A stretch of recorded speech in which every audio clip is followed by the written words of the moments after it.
বলো না কেন করো পিয়া ছলো না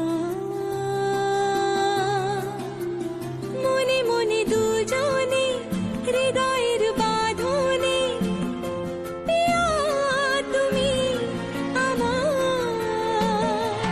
সাত পাকে বাঁধা সাত পাকে বাঁধা।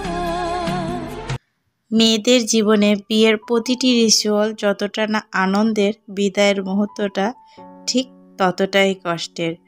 তবুও বিয়ে মানুষের জীবনের প্রধান গুরুত্বপূর্ণ একটি বিষয়। তাই আজকের ভিডিওটি সাজিয়েছি হিন্দু বাঙালি বিয়ে কতটা মজা, আনন্দ ও নিয়মকানুনের মধ্যে পালিত হয় সেটা নিয়ে। আশা করছি আজকের ভিডিওটি আপনাদের কাছে খুব ভালো লাগবে। সো ফ্রেন্ডস, আমি তৃপ্তি বগুড়া থেকে বলছি। বাংলাদেশি ব্লগার তৃপ্তি চ্যানেলে সবাইকে স্বাগত জানাচ্ছি নতুন একটি ওয়েডিং ম্যারেজ সেরিমনি অনুষ্ঠান দেখার জন্য। বিয়ে বাড়ি যেমন নানা রকম ফুল ও আলোকসজ্জায় সেজে উঠেছে, তেমনি আমরাও কিন্তু আমাদের নিজেদেরকে নানান রকম সজ্জায় সাজিয়ে তুলেছি। অনেক দিন পর বিয়ে বলে কথা। আর এদিকে কিন্তু বরের এন্ট্রিও হয়ে গেছে।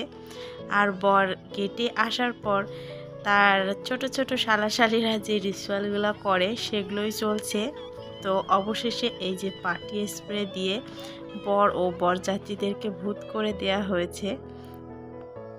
আর এখন চলছে বরণ পর্ব, অর্থাৎ জামাইয়ের মুখ দেখে জামাইকে গিফট দেওয়ার পর্ব। তো যেহেতু আমার ভাস্তির বিয়ে, সেহেতু আমরা তো বড়, তো আমরা বড় থেকে ছোটরা সবাই একে একে বরকে ঘিয়ের প্রদীপ দিয়ে মুখ দেখে মিষ্টি মুখ করিয়ে তারপর আংটি পরিয়ে দিচ্ছি।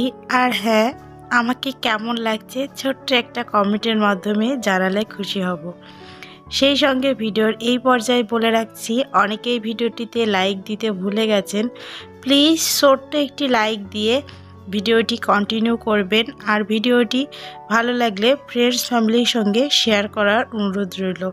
সেই সঙ্গে অনেকে আছেন আমার চ্যানেলে নতুন, আজকের ভিডিওটি প্রথম দেখছেন, তাদের কাছে রিকোয়েস্ট, পরবর্তীতে আমার ভিডিওগুলো দেখতে চাইলে আমার চ্যানেলটি সাবস্ক্রাইব করে আমার পাশেই থেকে যেতে পারেন। এক এক ধর্মে এক এক রকম বিয়ের নিয়ম থাকলেও বিয়ে মানেই কিন্তু আনন্দ, খুশি আর অনেক অনেক মজা, সে আমরা যে নিয়মে যেভাবেই করি না কেন। তো আমাদের হিন্দু বাঙালি বিয়েতে বর এন্ট্রির পর যদি মেয়ের যে আশীর্বাদটা হয় সেটা আগে না করা হয়ে থাকে, সেটা এদিকে হয়। আর এদিকে যেহেতু জামাই প্রথমবার এসেছে শ্বশুর বাড়িতে, তাই শাশুড়িরা জামাইয়ের ঘিয়ের প্রদীপ দিয়ে মুখ দেখিয়ে মিষ্টি খাইয়ে বরকে গিফট করে, তারপর বিয়ে শুরু হয়। আর বিয়ের শুরুতেই থাকে হচ্ছে শুভ দৃষ্টি, মালা বদল, তারপর বিয়ে। তো এখানেও সেরকমই চলছে।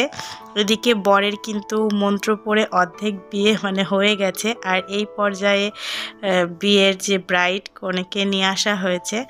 তো নিয়ে আসার পর খুবই মজা করে 7 পাক ঘুরে তারপর এখন শুভ দৃষ্টি হয়ে বাকি বিয়েটা সম্পূর্ণ হবে। তো যেহেতু প্রচণ্ড ঠান্ডা, তারপরেও কিন্তু বিয়ে বাড়িতে আমরা সবাই অনেক মজা করেছি, কারণ লাইট এবং লোকজনের কারণে কিন্তু ঠান্ডা অনেকটাই কম লাগে। আর আমি ছোট ছোট কিছু ভিডিও ক্লিপ তুলেছিলাম, কারণ অতিরিক্ত গ্যাঞ্জাম আর লাইটটা আমি যেখানে ছিলাম, যে বর মঞ্চ ছিল তার উপরে সোফাতে বসেছিলাম। আর সেখান থেকে এই যে ক্লিপগুলো নিচ্ছিলাম, তো লাইট সেভাবে ভালো আসছিল না, যার কারণে ছোট ছোট কিছু ক্লিপ রেখেছি, যে জাস্ট মূল একটা থিম যে এভাবে আমাদের বাঙালি বিয়েগুলো হয়ে থাকে, তো সেটাই দেখানোর জন্য। আর শুভদৃষ্টি মালা বদলের পর এই যে বিয়ের যে বাকি অনুষ্ঠান একে একে সেগুলো সম্পূর্ণ হচ্ছে। আর আপনাদের কাছে সবার কাছে রিকোয়েস্ট থাকবে, আপনারা সবাই নবদম্পতিকে মন খুলে আশীর্বাদ করবেন, তারা যেন সুন্দর একটি ভালো সুন্দর দীর্ঘায়ু জীবন, সুন্দর সুখী দাম্পত্য জীবন কাটাতে পারে। তো সবার কাছে এই প্রার্থনাটা রইল। তো বিয়ে শেষ করে এখন এই যে চারিদিক দিয়ে মণ্ডপের চারিদিক দিয়ে সবাই মানে বাজনার সঙ্গে নাচ গান করে তারপর হচ্ছে ঘরে যাওয়া হবে।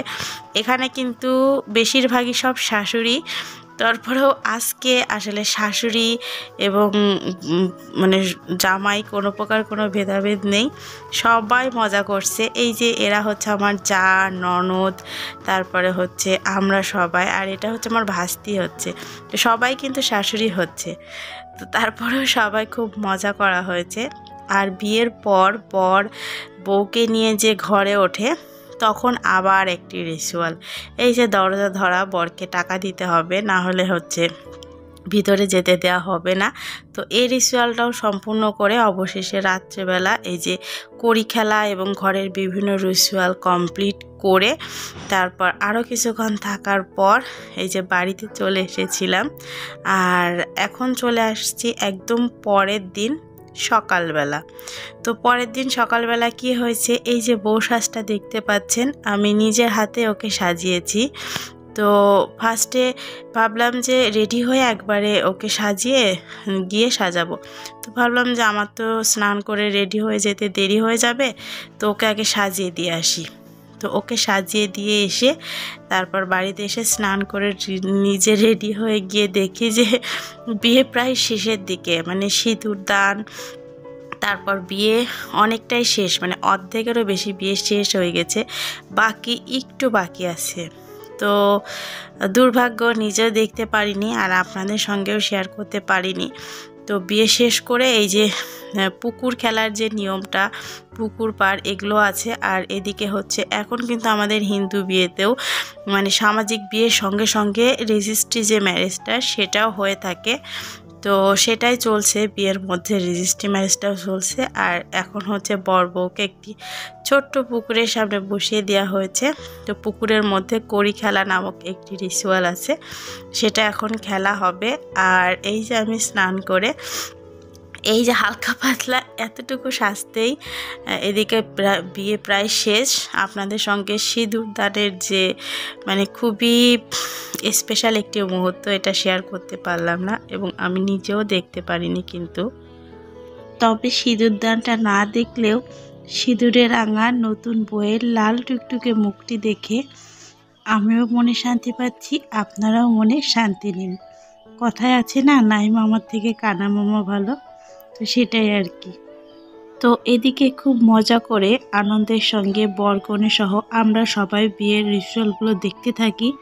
সেই সঙ্গে গত ভিডিওতে তৌফিক ওয়ার্ল্ডের তৌফিক আপু খুব সুন্দর কমেন্ট করেছেন। এর সঙ্গে প্রাঙ্গণে মোর দিদিভাইয়ের রূপা দিদিভাইও খুব ভালো একটি কমেন্ট করেছেন। আর বিথি দিদিভাই তো বিথিক্স ব্লগ থেকে বলেছেন যে অনেক দিন পর ভিডিও দেখে ভালো লাগছে। আর আমাদেরকে এই অনুষ্ঠানে দেখে তারও মনে হচ্ছিল ছুটে আসতে। আর এই বিয়ের অনুষ্ঠান দেখে কার কার নিজের বিয়ের কথা মনে পড়ে যাচ্ছে, প্লিজ ছোট্ট একটি কমেন্ট করে জানালে আমি খুশি হব। এছাড়াও শিবরাজ সিম্পল লাইফ স্টাইল থেকে দিদিভাই কমেন্ট করেছে, তোমাকে খুব সুন্দর লাগছে, খুব মজা করো তোমরা সবাই। তারপর সেতুস লাইফস্টাইল থেকে সেতু কমেন্ট করেছে, খুব সুন্দর। তারপর আর একটা আপু, নাম মনে হচ্ছে না, উনিও কমেন্ট করেছেন, লাইক দিয়ে দেখা শুরু করলাম। তো আপনাদের এই ছোট ছোট এক একটা কমেন্ট কিন্তু আমার কাছে এতটাই মূল্যবান যে পরবর্তী ভিডিও করার অনেক উৎসাহ কিন্তু আমরা পেয়ে থাকি। এজন্যই সবার কাছে রিকোয়েস্ট, প্লিজ প্লিজ আপনারা আপনাদের মনে যা আছে সেটা নিয়েই কমেন্ট করুন। আর অবশ্যই চ্যানেলটি সাবস্ক্রাইব করতে কিন্তু ভুলবেন না। তো বিয়ে শেষ করে এখন কনে আর বরকে নিয়ে মন্দির প্রণামের পর এই যে কিছু ফটোশ্যুট হচ্ছিল। আসলে বিয়ের আগে ফটোশ্যুট করার কথা ছিল, ওই যে বললাম যে ওকে সাজিয়ে দিয়ে ফটোশ্যুট করার পর আমরা আসলে বিয়ে হবে, কিন্তু আগেই তাড়াতাড়ি করে বিয়ে হয়ে গেছে। তো এখন হচ্ছে এই যে সিঁদুরে রাঙা মুখ নিয়ে আর এই যে একটু ফটোশ্যুট হচ্ছিল। আর তারপর মেয়ে জামাইকে নিয়ে আমরা একটু আশেপাশের মন্দির ঘুরে তারপর এখন চলে আসলাম বিয়ে বাড়ির যে মেন বিষয় খাওয়া দাওয়ার পার্টে। তো কালকেও কিন্তু অনেক কিছু খাওয়া দাওয়া হয়েছে, তো খাওয়া দাওয়ার তেমনভাবে ভিডিও শ্যুট করা হয়নি। তো ভাবলাম যে আজকে একটু রাখি, যেহেতু ব্লগ করি আর ব্লগের মধ্যে তো সব কিছুই একটু না একটু রাখতে হয় ব্লগটা সাজিয়ে গুছিয়ে করার জন্য। তো সব শেষ করে এই যে আমরা এখন খাবারটা খেয়ে নিলাম। আর তারপর পরই বিয়ে বাড়ির যে মানে হৃদয় বিদারক যে দৃশ্যটা বলবো, এত আনন্দ, এত মজা, এত খুশির মধ্যেও কনে বিদায়ের যে মুহূর্তগুলো, এই মুহূর্তগুলো আসলে মুখে বলার মতো কোনো ভাষা থাকে না, শুধুমাত্র হৃদয় দিয়েই বুঝে নিতে হয়। মেয়েকে কষ্ট করে বড় করে তারপর অন্যের হাতে তুলে দেওয়া যে কতটা কষ্ট, যারা মা আছেন তারাই বুঝতে পারবেন। আর যে মেয়েরা নিজের বাড়ি ছেড়ে শ্বশুর বাড়ি গিয়ে সবাইকে আপন করে নিয়ে থাকতে হয়, তারাই বুঝতে পারেন। তো এই মুহূর্তে আসলে ভিডিও করার মতো সেরকম মেন্টালিটি, অতটা সাহস ধৈর্য ছিল না। তারপরেও ওই যে বললাম, হালকা একটু তুলে রাখতেই হয়, কারণ আমাদের তো সব দিকেই করতে হয়। আমি নিজেও খুব কান্নায় ভেঙে পড়েছিলাম।